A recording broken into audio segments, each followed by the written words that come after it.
boa tarde, boa noite para todos vocês aí que estão ouvindo. Então eu quero fazer umas reflexões aqui sobre um tema que ninguém fala, mas que está nas Escrituras e nos faz pensar muito a respeito disso. Existe uma festa que Israel sempre festejava, que é a festa dos pães ázimos, que era sempre depois da Páscoa. Por 7 dias, os israelitas não comiam pães fermentados. E até hoje eles festejam esta festa. É uma celebração em que ninguém come pão com fermento. E isso para nós é uma sombra de algo presente para hoje, para o nosso tempo de hoje. É uma figura do maná, porque o maná não tinha fermento. O maná, ele caía do céu todos os dias. Significa o que é isto? E que quando veio o Messias lá, há 2000 anos atrás, diziam, mas quem é esse? O que é isto? O que está acontecendo? Então essa é uma reflexão sobre o uso do fermento. 1 Coríntios capítulo 5, versículo 7. Não sabeis que um pouco de fermento leveda toda a massa? Purificai-vos do velho fermento, para serdes nova massa, já que sois sem fermento, pois nossa Páscoa, que é o Messias, foi imolado. Celebremos, portanto, a festa, não com velho fermento, nem com fermento de malícia e perversidade, mas com pães ázimos, na pureza e na verdade. Em Lucas 13:21, o Messias nos fala o seguinte, a parábola do fermento. Disse ainda, a que compararei o reino de Iau?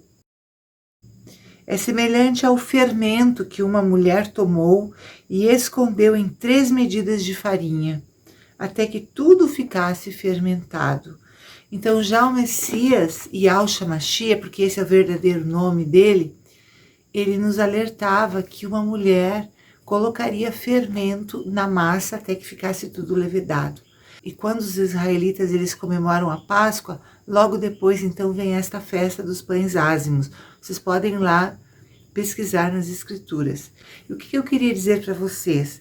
Eu quero dizer o seguinte, que nós não podemos comer comida fermentada, nós não podemos comer o pão fermentado. O que é o pão fermentado?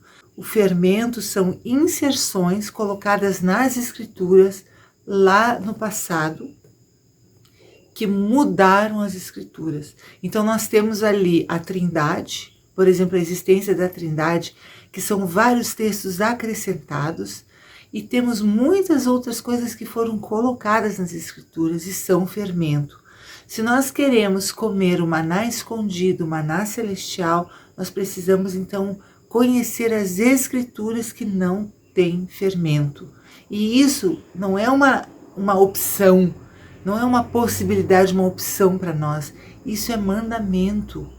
Nós precisamos nos alimentar de um pão que não seja fermentado, para nós participarmos então da glória do Pai. Muitos de vocês talvez percebam e sintam ao ler as Escrituras que existem contradições, existem histórias que são contadas de uma maneira no Evangelho, de outra maneira no outro Evangelho. E digo para vocês, o único Evangelho que não tem fermento é o Evangelho de Lucas. Por quê? Por que essa certeza? Porque lá no início de Atos dos Apóstolos é dito que Lucas faz parte das Escrituras. Os outros evangelhos têm fermento. Uma parte fermentada também das Escrituras é dia e a hora vocês não sabem nem o Filho, nem os anjos.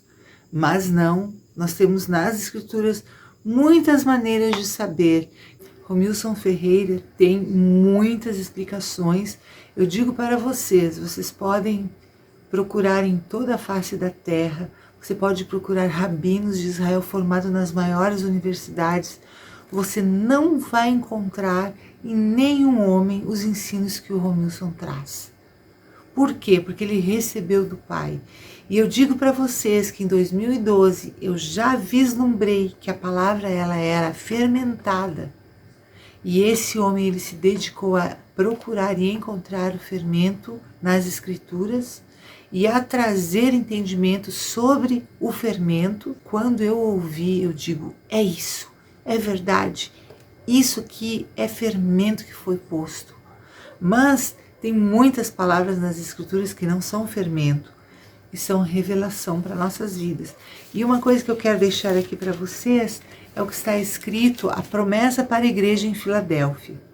Conheço tua conduta, eis que pus à tua frente uma porta aberta, que ninguém poderá fechar. Essa porta pode ser inclusive a nossa porta de saída daqui da terra para o Monte Sião, aonde os vencedores estarão. Pois tens pouca força, mas guardaste minha palavra e não negaste o meu nome.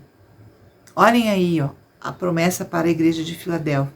Forçarei os da sinagoga de Satanás, que se afirmam judeus e não são, mas mentem.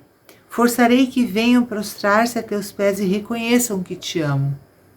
Visto que guardaste minha palavra de perseverança, também eu te guardarei da hora da provação que virá sobre o mundo inteiro, para submeter à prova os habitantes da terra. Os vencedores, eles estão dentro de Filadélfia. Primeira coisa, tem que conhecer o nome e invocar o nome verdadeiro do Pai e do Filho e sair do fermento. Mas depois, irmãos, nós temos uma corrida. E essa corrida, ela é contra o tempo e ela é de verdade, ela é de fato, nós temos que nos santificar. E o jejum ele é super importante, porque o jejum, ele é o fogo, ele nos permite as mudanças que nós precisamos.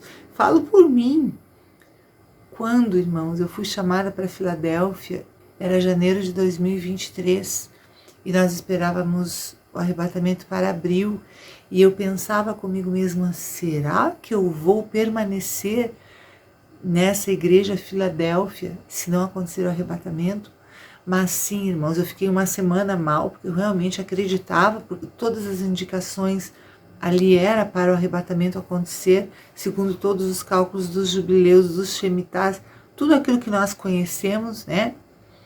Mas não aconteceu. Mas o Eterno tem transformado a minha vida, me dado perseverança também por causa do jejum. O meu marido, ele tem sempre um exemplo que ele traz, que eu acho tremendo, que ele diz assim, que quando você quer mudar uma peça de ferro e você coloca marteladas e você bate, ela precisa estar quente, ela não pode estar fria, porque senão se você bater sobre ferro frio, você trinca o ferro e não molda. O nosso Messias, um dos símbolos dele é a menorá, que é aquela árvore com 7 candelabros, 7 lâmpadas, e é uma peça só. E diz que o Messias, ele foi aperfeiçoado pelo sofrimento, pelas batidas.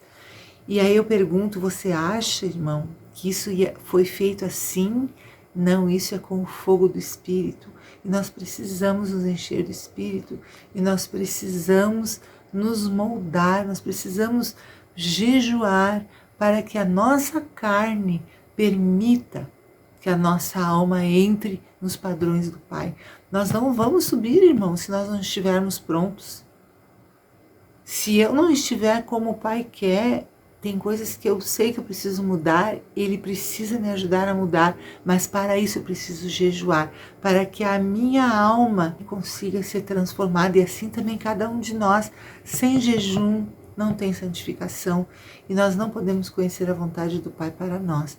Precisamos jejuar, precisamos orar, partir o pão e nos imergir em nome de Yahshua Mashiach como venho logo, segura com firmeza o que tens para que ninguém tome a tua coroa. Quanto ao vencedor, farei dele uma coluna no templo do meu Yahweh, e daí nunca mais sairá. O que é ser coluna no templo? Eu pergunto, será que isso está para nós? Será que isso está para mim? Ser uma coluna no templo significa ser alguém que segura, que tem força, uma fé que segura, que mantém firme o templo de Yahweh. E qual é o templo de Yahweh? É cada um de nós. Nós somos o templo de Yahweh. Nós somos morada do Altíssimo. Somos Yahushalan, que quer dizer morada do Altíssimo. E o Pai não vai morar num lugar sujo. Os irmãos sabem isso. Escreverei nele o nome do meu Yahweh e o nome da cidade do meu Yahweh, a nova Yahushalan, que desce do céu, de junto do meu Yahweh, e o meu novo nome. Quem tem ouvidos, ouça o que o Espírito diz às igrejas. Então aí depois nós temos lá a leitura da carta de Laodiceia. Então está bom, irmãos? Vamos então pensar sobre essas coisas. Nós não estamos aqui de brincadeira. Estamos correndo para alcançar o prêmio. Não é fácil, mas nós queremos sim o prêmio. Nós estamos correndo para alcançar esse prêmio. A paz de Yahusha, até a próxima.